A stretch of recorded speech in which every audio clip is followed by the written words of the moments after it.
સાહિત્યિક જગતના શિરમોર એવા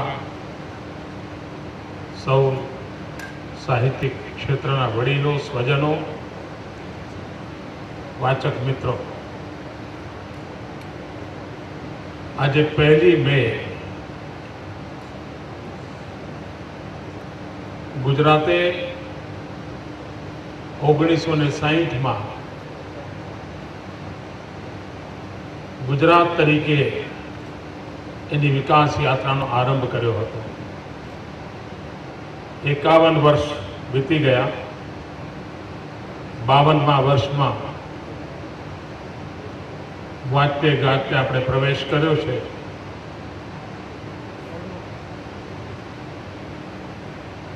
ઘણીવાર એમ લાગે કે હજુ દુનિયાને ગુજરાતની પૂરેપૂરી ઓળખ નથી, દુનિયાને ગુજરાતીપણાની ઓળખ નથી।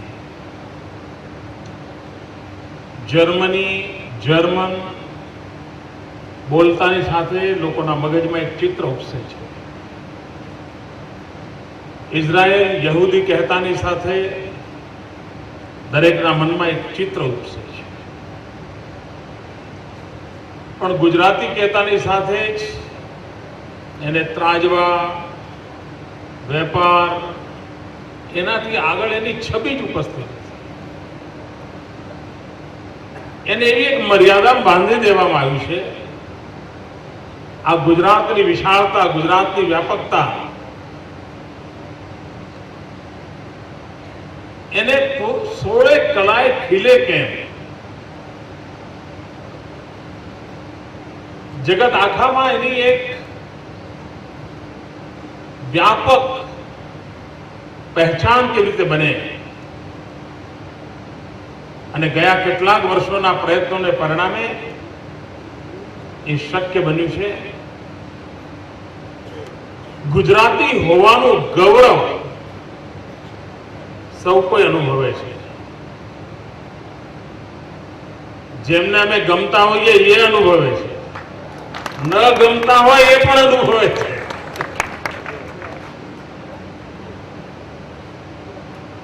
અને આ સ્થિતિ માં ઉમેરો કરે છે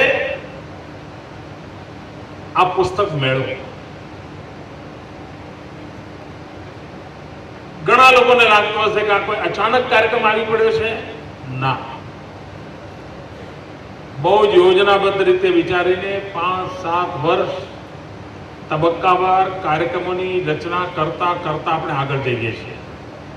જે લોકો વર્તમાન સરકારની કાર્યશૈલીનો ગહન અભ્યાસ કરવા માટે સમય કાઢશે, હમણાં તો નહીં કાઢે, 5-10 વર્ષ પછી કદાચ કોઈ પેઢી આવે ને કાઢે, તો એને ધ્યાનમાં આવશે કે ક્યાં વાંચે ગુજરાત શરૂ થાય એમ કરતા કરતા રાષ્ટ્રીય પુસ્તક મેળા સુધી યાત્રા ચાલે। જિલ્લા કક્ષાએ પુસ્તક મેળાનો કોઈ વિચાર ન કરી શકે ત્યાં જિલ્લા કક્ષાએ પુસ્તક મેળા થાય, વાચકોની નોંધ લેવાય અને વાચકોનું સન્માન થાય। એક પછી એક એટલા બધા પ્રકલ્પો એની અંદર જોડ્યા, અને એના કારણે ધીરે ધીરે આજે સ્થિતિ એવી બની છે કે બધાને લાગે છે કે ભાઈ આ એક એવું ક્ષેત્ર છે કે જેનાથી અછૂત રહેવાથી, અજાણ રહેવાથી આપણે આપણી જાતનું નુકસાન કરીએ છીએ। પહેલા ગુજરાતીને લાગતું જ નહોતું આમાં કઈ ફાયદો ખરો, કઈ એની શરૂઆત ત્યાંથી થાય, આમાં ફાયદો શું, ત્યાંથી એની શરૂઆત થાય। હવે એને ખબર પડી કે આમાં ફાયદો છે, અને આ એક મોટામાં મોટું પરિવર્તન આપણે લાવી શકીએ છીએ। હું રાજકોટના બુક ફેરમાં ગયો હતો અને હું આમ ગૌરવભેર જોતો હતો કે જવાન પેઢી પુસ્તકોના, સાહિત્યકારોના, લેખકોના ઓટોગ્રાફ લેવા માટે લાઈનમાં ઊભી હતી। મારે માટે આ ગૌરવનું દ્રશ્ય હતું, અત્યંત ગૌરવનું દ્રશ્ય હતું।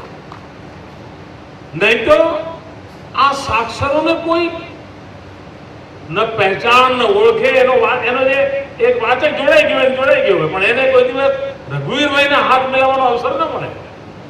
પુસ્તક મેળાઓની અંદર ઘેરું લાગ્યું. આજે પણ મેં પૂછ્યું અહીંયા કે ભાઈ લેખકો માટે કોઈ વ્યવસ્થા કરી છે? મને કે કરી છે, આવવાના છે, ઓટોગ્રાફ પણ આપવાના છે. આ સંસ્કાર મૂર્તિઓ છે, એમનું ગૌરવ કરવું એ સમાજની જવાબદારી છે. અને આ રાષ્ટ્રીય પુસ્તક મેળા અંતર્ગત આ બધા શાસકોનું સન્માન થાય, એમનું ગૌરવ થાય અને નવી પેઢી 1 to 1 એમની સાથે તાદાત્મ્ય કેળવે એ અવસર અહીંયા ઉભો થાય એવી એક મથામણ આપી છે. અહીંયા અનેકવિધ એવા કાર્યક્રમો છે કે જેમાં ઉગતા લેખકોને યા લેખન પ્રવૃત્તિમાં રુચિ ધરાવનારા લોકોને મોકળા મને એમના આ ગુરુજનોને એ મળી શકે એવો એક ઉપક્રમનો અમારો પ્રયાસ છે. હું અમદાવાદ મ્યુનિસિપલ કોર્પોરેશનને પણ ખૂબ ખૂબ અભિનંદન આપું. આમ આ એમની જવાબદારીનો ભાગ નથી, પણ ગામનો કચરો વારવો એ જેમ જવાબદારી છે એમ મગજનો કચરો વારવો એ જવાબદારી છે. અને માત્ર સાહિત્યકારો જ મગજનો કચરો વારે એવું નહીં, સરકારે પણ મગજનો કચરો વારવો પડે. અને આ મગજનો કચરો વાળવાનું કામ હવે કરીએ છીએ. તો એ અર્થમાં મેયરશ્રી અને કમિશનરશ્રીને અભિનંદન આપું છું, એમની ટીમને અભિનંદન આપું છું કે એમણે આનો વિચાર કર્યો છે. હું આજે અડધો 1 કલાક એક પાર્ટમાં હમણાં જઈને આવ્યો. 80% નવી ચીજો મેં જોઈએ છે. 80%. હું પોતે આમાં રુચિ લેનારો માણસ છું. હું કોઈ અજાણી ભૂમમાં પહોંચી ગયો એવું નહોતું. હું આ દુનિયાનો જાણકાર માણસ છું, છતાંય મને 20% જૂની પરિચિત ચીજો જોવા મળી, 80% નવું. એનો અર્થ મને પણ એમ થયું કે હું પણ કેટલો કટ ઓફ થઈ ગયો છું. એનો અર્થ અહીંયા આવનાર વ્યક્તિને એટલી બધી ચીજો, એટલી બધી બાબતોથી પરિચિત થવાનો અવસર મળશે. અને જરૂરી નથી બધા ચોપડી ખરીદવી જોઈએ. પુસ્તકને ઘણીવાર જોયા પછી પણ ખબર પડતી હોય છે, અચ્છા આ ક્ષેત્રમાં કંઈ ખેડાણ થયું છે, આમાં પણ કંઈ ઉપલબ્ધ થયું છે. અને આનો લાભ ઘણો બધો હોય છે. અને ગુજરાત આનો સ્વભાવ વિસ્તારે, ગુજરાત આ સ્વભાવને વિકસાવે એ આપણી મથામણ છે. આપણે એક આગ્રહ કર્યો કે ગ્રંથ મંદિરોની રચના થાય.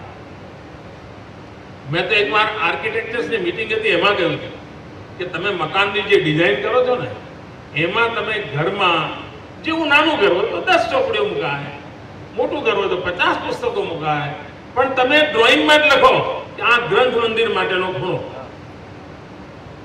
તો જ ઘરમાં ખબર પડશે કે હા ભાઈ આ જગ્યાએ રહી છે ગ્રંથ રહે. મેં કહ્યું કે દીકરા દીકરીને પરણાવો ને તો પૂછો કે ભાઈ તમે કઈ ચોપડીઓ વાંચવાના શોખીન છો, તમારા ઘેર કેટલા પુસ્તકો છે, તમારા દાદીમાં વાંચતા હતા, તરત જ તમને ખબર પડશે એ પરિવાર સંસ્કારી છે કે નહીં. એના માટે બીજું કાંઈ શોધવા જવું ના પડે. જેના ઘરમાં પુસ્તકો હોય, પુસ્તકો વંચાતા હોય, એ પરિવાર સંસ્કારી હોય, ગેરંટી લખી રાખો, તમે ક્યારે ભૂલા ન પડો. કાંઈ ખબર પડે કે આ પ્રકારના જીવન સાથે જોડાયેલું હોય એટલે આ જીવનમાં તાકાત હોય જ. આ સંસ્કાર સરિતા એ કુટુંબમાં વહેતી જ હોય, આ સ્વાભાવિક અનુભવ થતો હોય છે. અને તેથી આ પુસ્તક મેળાને એક રાષ્ટ્રીય સ્તરે, અને મને સિકંદરજીનો હમણાં બોલતો હતો, મને કે સાહેબ આ લેવલના પુસ્તક મેળા બહુ ઓછા થાય છે જે લેવલનો ગુજરાતે ઓર્ગેનાઇઝ કર્યો છે. માંડ 1 કે 2. અને મને પછી કાનમાં આગ્રહપૂર્વક કહેતા હતા સાહેબ દર વર્ષે કરશો ને. મેં કહ્યું પહેલા નક્કી કર્યું દર વર્ષે કરવું તો શરૂ કરવું, નક્કી કર્યું છે. દર વર્ષે નહીં કરવાનું તો શરૂ નહીં કરવાનું ભાઈ. કારણ કે સમાજ જીવનમાં કોઈ એક વખત પ્રસંગોપાત કામ કરવાથી પતતું નથી, નિરંતર ટેવ પાડવી પડતી હોય છે.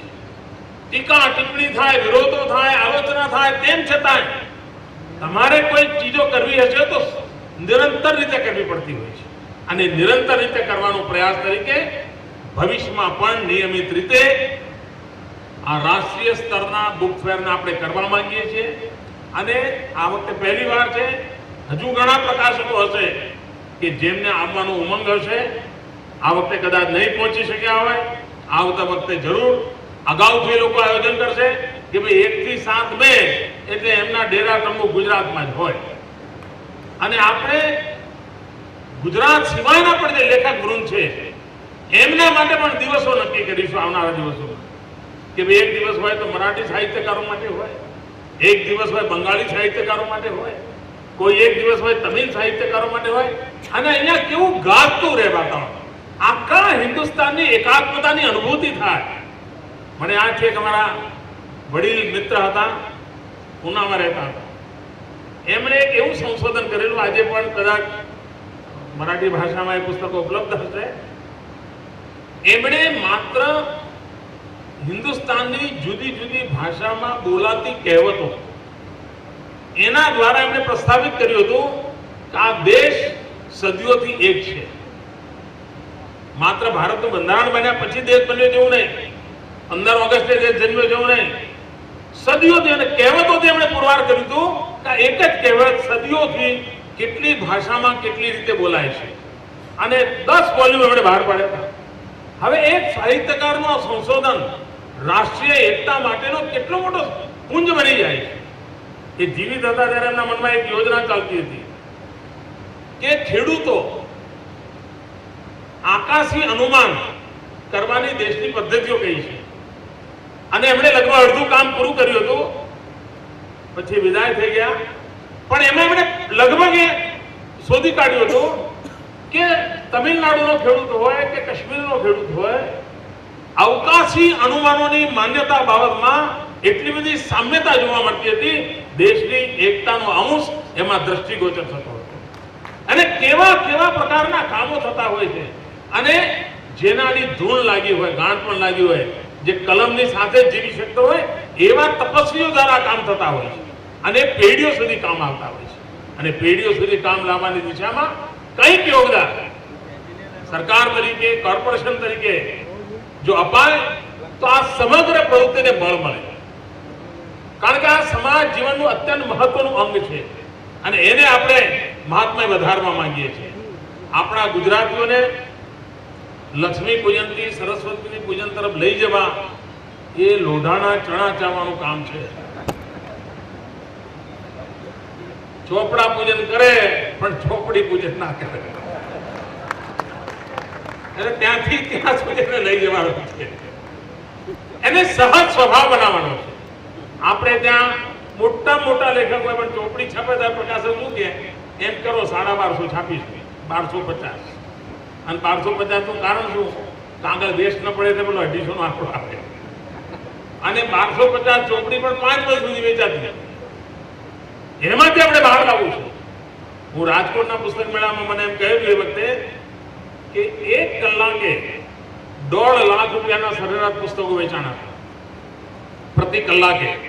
જેટલા દિવસ પુસ્તક મેળો રહ્યો અને જેટલા ઓપનિંગના અવર હતા અને વર્ષ પૂરા મેળાનું જે વેચાણ થયેલું, 1 કલાકે 1.5 લાખ રૂપિયાના પુસ્તકો ગુજરાતીઓ ખરીદે, એનો કે યુગ બદલાનો છે, યુગ બદલાનો છે.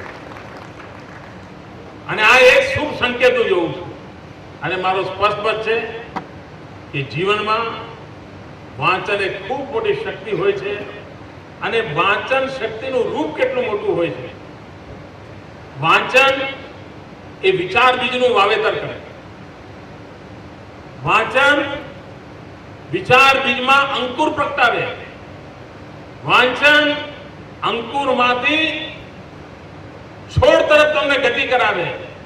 વાંચન વિચાર બીજને વિચાર વૃક્ષમાં પરિવર્તન કરે. વાંચન વિચાર વૃક્ષને ફળ ફૂલ અપાવે. વાંચન વિચાર વૃક્ષને ફળ અપાવે અને વાંચન વિચાર વૃક્ષના ફળમાંથી નવા વિચાર બીજને જન્મ આપે.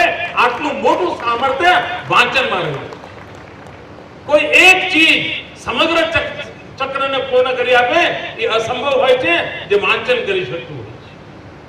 અને સામાન્યમાં સામાન્ય કરી શકે એવું કામ છે. લખવા માટે તમારી પાસે વિધા જોઈએ, સમજવા માટે કદાચ વિધા જોઈએ, વાંચવા માટે માત્ર અક્ષર જ્ઞાન જોઈએ, આંખો જોઈએ, સમય જોઈએ, પછી એની મેળે ચોપડી પોતે જ તમને લઈ જશે.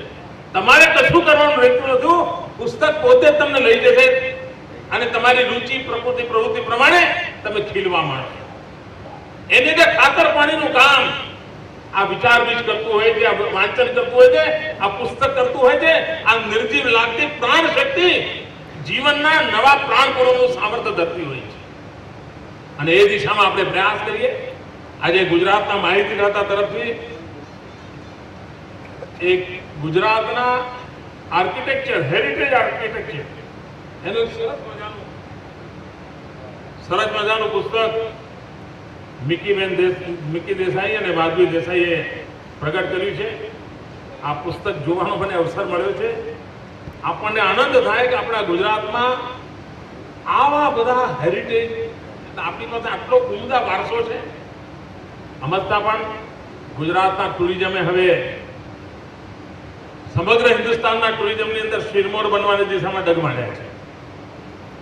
ગયા 2 વર્ષમાં ટુરિઝમ ક્ષેત્રમાં ગુજરાતે ખૂબ કાઠું કાઢ્યું છે.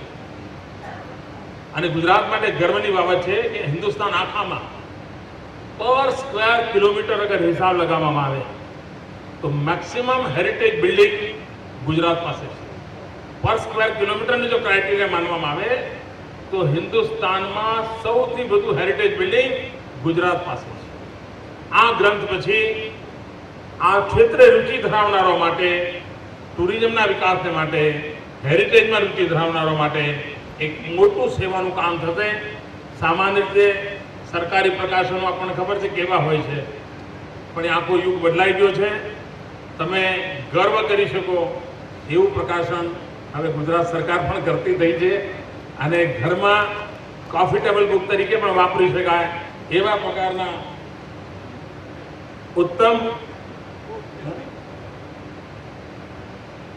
ઉત્તમ પ્રકારની રચના આમાં થઈ છે.